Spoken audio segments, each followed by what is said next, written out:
उधर अजरबैजान ने air exercise किया है, मिलिट्री एक्सरसाइज। इसके अंदर चाइना और पाकिस्तान का JF-17 और रूस का सुखोई S-25 फाइटर जेट नजर आया है। चीनी, पाकिस्तानी और रूसी फाइटर जेट के द्वारा अजरबैजान ने एयर ड्रिल की है। दूसरी तरफ रशिया और चाइना है। ये देखिए, रशिया और चाइना पिछले कई दिनों से समुद्र में नेवल, ऑब्वियसली समुद्र में ड्रिल होने वाली को नेवी ड्रिल, नेवल ड्रिल कहा जाता है, वो नेवल ड्रिल कर रहे हैं। मोहतरम हज़रात, इस वीडियो को ज्यादा से ज्यादा शेयर कीजिएगा। ये वो रिपोर्ट्स हैं और इन रिपोर्ट्स के अंदर वो तमाम बातें हैं जो बात कोई नहीं करता।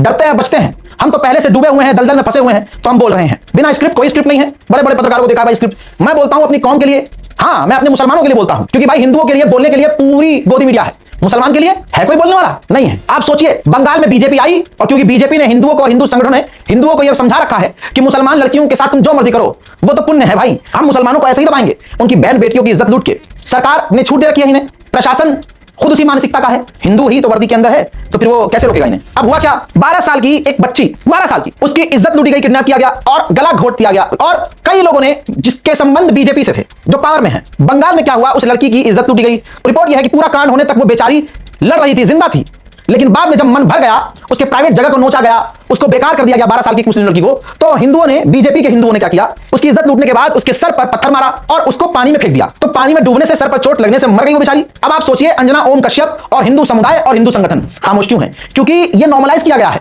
कि हिंदू अगर मुसलमान लड़की की, हाँ तो ये पुण्य है। और अंजना ओम मोदी और दूसरे पत्रकार, हिंदू पत्रकार, गोदी मीडिया खामोश इसलिए हैं क्योंकि ये उनके लोगों ने काम किया है, उनके भाइयों का ये काम है, और ऊपर से उनका संबंध बीजेपी से।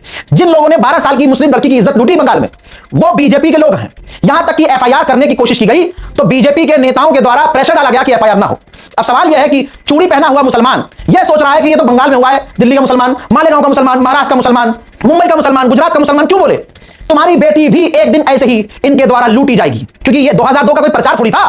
तब भी तो मुसलमान प्रेग्नेंट औरतों का पेट चीरकर बच्चा निकाला गया। बिल्किस बानो, क्या कहूं, उनके परिवार, उनकी बेटी के सामने मां की इज्जत हिंदू समुदाय ने लूटी। आप समझ रहे हैं, यहां हिंदू मुसलमान नहीं है, लेकिन सरकार किस तरह से ऐसे लोगों को सपोर्ट कर रही है वो समझिए। सवाल उठ रहा है, मुसलमान बोल नहीं रहा है। अब जब मुसलमान ही नहीं बोल रहा है तो एक करके सबका नंबर लगेगा। हजरत, मैं हमेशा समझाता हूं कि क्राइम करने वाला सिर्फ क्रिमिनल होता है, हिंदू मुसलमान नहीं। लेकिन मैं अक्सर ये चश्मा लगा लेता हूं जिस चश्मे को गोदी मीडिया इस्तेमाल करता है, क्योंकि उनको उनका टेस्ट देना जरूरी है। तो ये हिंदू मुसलमान का चश्मा मैं भी लगाता हूं और अपने लोगों की बात आगे रखता हूं, लेकिन मैं हिंदुओं की बात करता हूं। जैसे ये खबर देखिए, दबा दी जाएगी। मुजफ्फरपुर में बीजेपी के नेता की तेज रफ्तार फॉर्च्यूनर ने स्कूटी में टक्कर मार दी। स्कूटी पर बैंक कर्मी 2 युवतियां सवार थी।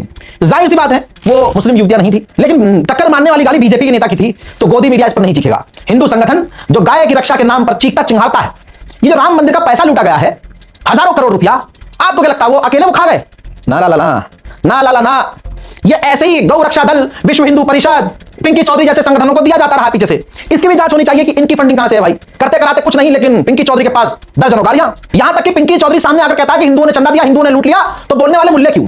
सुना है ना आपने? आइए औकात दिखाता हूं इनकी। दैनिक भास्कर का यह अखबार है, 5/7/2024, भरतपुर डीग भास्कर। मर चुकी गायों को कागज पर जिंदा बताकर गौशालाओं ने डकारा 20 करोड़ का पैसा। सरकार तो लुटेरी है ही, लेकिन वो और सरकारी खातों से अब अपनी अम्मा को बचाने के लिए हिंदू संगठनों को पैसा दिया गया कि भाई आप गौ माता को, गौ अम्मा को हमारी, हाँ उनको सुरक्षा दो। तो भाई हुआ यह है कि सुरक्षा तो दिया नहीं भैया, कागजों पर गाय माता को जिंदा रखा और गाय माता इनकी मारी गई थी, लेकिन पैसा ये लेते रहे। हिंदू संगठनों का ये कांड है।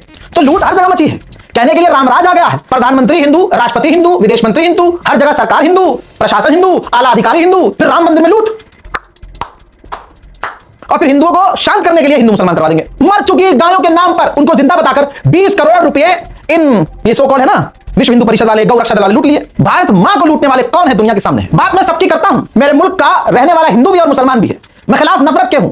जरा आपको राजस्थान का एक मामला दिखाता हूं। मंदिर के एक पंडित हैं, जमीन भू माफियाओं ने उनकी मंदिर की जमीन हड़पने के लिए, ऐसा बताया गया है, षड्यंत्र रचा। उन पर बड़ा केस लगाने के लिए एक लड़की को भेजा और जाकर लड़की अपने कपड़े फाड़ लेती है और पंडित जी के कपड़े फाड़ देती है। वो तो गनीमत ये रही कि दूसरे व्यक्ति ने वीडियो बनाया और वीडियो मंजर आम पर आ गया। तो ऐसा नहीं है कि भैया पाप इधर हो रहे हैं, सिर्फ भैया पाप आपस में भी चल रहा है इनका। क्राइम करने वाला कोई मजहब नहीं होता, लेकिन जब तुम राम का नाम लेकर, अल्लाह अकबर बोलकर क्राइम करोगे, मुसलमानों को, जब मुसलमान क्रिमिनल हो तो नाम मुसलमान लिख दिया जाएगा और अल्लाह को, पैगंबर को नीचे कमेंट में गालियां बकी जाएंगी, तो भाई फिर तो तुम्हें भी झेलना पड़ेगा। लेकिन इस पंडित को देखिए कितना बड़ा कांड है, और सोचिए कि भारत में फर्जी केस कितने होते होंगे।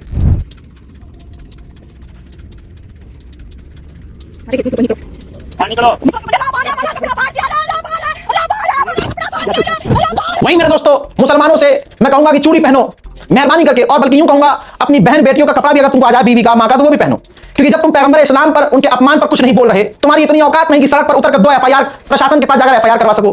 बेचारे ज्यादा गर्म होते हैं, एफआईआर करवा लेते हैं तो गिरफ्तारी नहीं होती। तुम्हारे लीडर्स कुछ बोलते नहीं है। अब एक और आई है आपके सामने, उसका ये अकाउंट है इंस्टाग्राम पर, नाम है इसका पूनम सिंह। ये हुजूर पाक को और हमारी अम्मा आयशा को और मुसलमानों को सीधा सीधा गाली बक रही है, गंदी बातें कह रही है। आपको पता है कि फेसबुक इस्लाम विरोधी है। आपको पता है कि मोदी सरकार का फेसबुक से एग्रीमेंट है कि अगर ये आप देखते हैं कि मुसलमान अगर एक लाइन लिख दे तो उनका अकाउंट डिलीट कर देता है फेसबुक, लेकिन अगर हिंदू मुसलमानों की बच्चियों के करने की बात करें तो भाई मेटा यानी फेसबुक कुछ नहीं करता, उनके वीडियोस डिलीट नहीं करता। अब आपके सामने उसका प्रोफाइल है और आप अब उसकी, ये मतलब रजा भाई तुमने सुना दिया, अरे मिलियंस में व्यूज हैं उसके। आंख बंद कर लेने से क्राइम खत्म नहीं हो जाता। सुनिए, और अगर बर्दाश्त ना हो तो अपने मुंह पर थूकिए। देखिए, वरों की नाजायज औलादों, एक बात बताओ, 6 साल की बच्ची को कौन अपनी बेगम बनाता है? कौन से धर्म के लोग 6 साल की बच्ची को अपनी बेगम बनाते हैं? बताओ सुअरों की नाजायज औलाद, बताओ बताओ, जल्दी जल्दी बताओ। क्या तुम्हें शर्म नहीं आती है जब अपनी के साथ हलाला करते हो? चलो छोड़ो, तुम कटमुल्लों की तो आदत हो गई, लेकिन कटमुल्लियों तुम बताओ, क्या तुम्हें शर्म आती है? क्या तुम्हें लज्जा महसूस होता है कि जो काम सोहर जान का है वो जान भाई जान, अब्बू जान, खालू जान, दादू जान, जीजू जान सब बारी बारी से कर रहे हैं? लेकिन यही चीज बताओ, अगर मैं बता रही हूँ तो तुम्हारा पिछवाड़ा इतना क्यों करबला रहा है? इसका मतलब तो ये है कटमुल्लियों कि तुम्हें भी मजा आ रहा है पूरे खानदान से हलाला करानी में, है ना?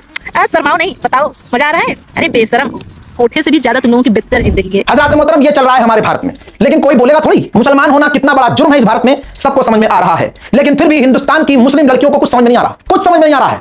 दिख रहा है उन्हें, लेकिन हिंदू लड़कों के साथ मुसलमान लड़कियां, हिंदू लड़कों के साथ हिजाब वाली लड़कियां, और अगर आप कमेंट में या डीएम में समझा दो कि यार ये क्या कर रही हो, तो भाई किलस जाती है तुरंत गाली गलौज। और कल जब इनको होटल में ले जाकर इनके जिस्म को नोच कर जमन भर जाता है, ब्रेकअप हो जाता है, तो फिर ये रोती हैं। हालात ये है कि हिंदू इतने मजे ले रहे हैं मुसलमान लड़कियों से, और मुसलमान लड़कियों को पता है कि पहले हमें समझाया जा चुका है, मना किया जा चुका है हमें लोगों, और वो गरिया चुकी है समझाने वालों को। अब वो जो मजे लेने वाला हिंदू लड़का मजे लेके चला जाता है तो ये रो भी नहीं पाती है, ये कह भी नहीं पाती कि अब मैं कहूंगी तो लोग के मजाक उड़ाएगी, लो समझाया था हमने तुम्हें। लेकिन पता नहीं ये कौन सी खुजली है कि उनको लगता है कि हिंदू ही लड़के हमारी वो खुजली मिटा सकते हैं। वो इतना खुश, हमें वो मुसलमान लड़के खुश नहीं कर पाएंगे। मुसलमान लौंडा शादी नहीं करेगा, हिंदू शादी कर लेगा। और जो हिंदू मुसलमान लड़कियों से शादी कर भी रहे हैं, ऐसे केस भी आपके सामने आ रहे हैं कि भैया मन भर गया तो मां के भगा दे रहे हैं, क्योंकि पता है कि सरकारी मुसलमानों से नफरत करने वाली है, प्रशासन मुसलमानों से नफरत करने वाला है, तो जाओ कुछ भी कर लो, होगा क्या? यही सच्चाई है। इस रिपोर्ट को शेयर कीजिए, चैनल को सब्सक्राइब कीजिए। जय हिंद।